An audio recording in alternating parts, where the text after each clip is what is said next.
Now, you mentioned no matter what former President Trump says, there's only one candidate who will protect abortion rights. And I wanted to ask you about the RNC platform, because ahead of the convention next week, the RNC released its policy platform. And when it comes to reproductive health and abortion, a lot of the headlines used words like a dramatic shift and a softening in the RNC's historic position when it comes to abortion. It seems like they are moving away from federal limits or a federal ban on abortion based on some of the analysis of this platform. But Minnie, I want to ask, what do you make of the RNC platform and how it treats reproductive health? Yeah, I mean, it's terrifying. So look, I mean, I think the American people are very familiar with Donald Trump's incredible talent at lying and kind of hiding the truth. A couple of things. First of all, you know, Project 2025, which is the Heritage Foundation-led blueprint for a future Trump administration, despite his efforts to deny it, I mean, recent reporting today from CNN indicates over 25 plus authors and folks involved with Project 2025 were also Trump administration leaders. So they're entangled. They're all part of the same allied organizational infrastructure that a Biden administration will put forth. And, you know, you mentioned the Supreme Court cases.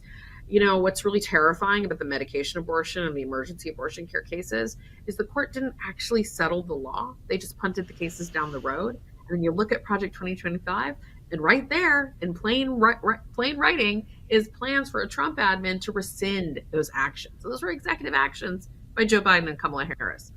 Going back to the platform, I was really disturbed to see the number of outlets that called it softening of language, because what the GOP did was really sneaky.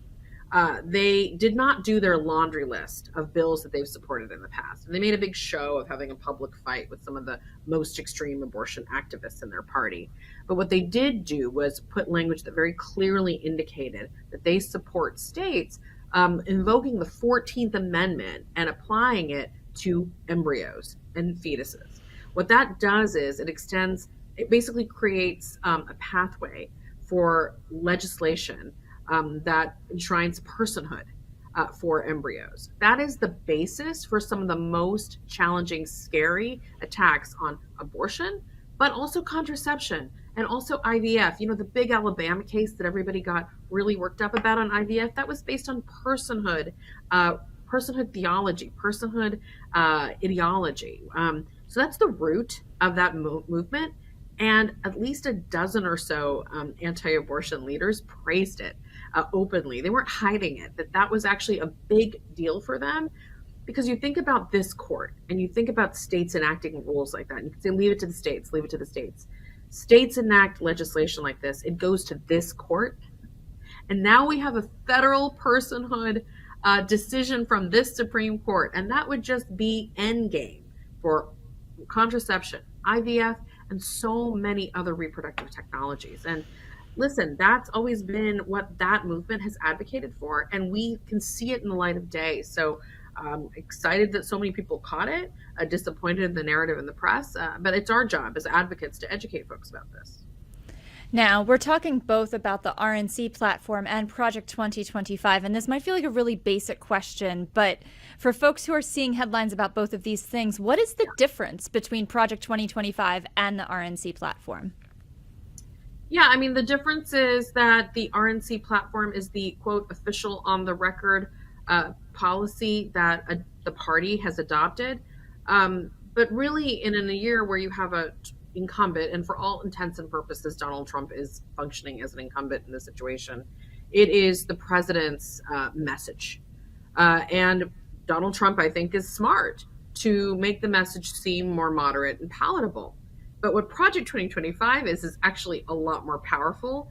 And look, Democrats have their own versions of this too, right? You have allied groups that support the president that put out their policy platforms like ours, and you have those organizations endorsing or supporting that candidate, right? So every side has this. So if you line up Joe Biden and Kamala Harris and their equivalent organizations putting out platforms like Project 2025, they match very clearly what a Biden-Harris administration has done. And that is how you know what's accurate. when you look at Project 2025 and you look at the Trump administration and who he appointed and what he did in office, not what the GOP platform says, his campaign mandate, but what he actually did.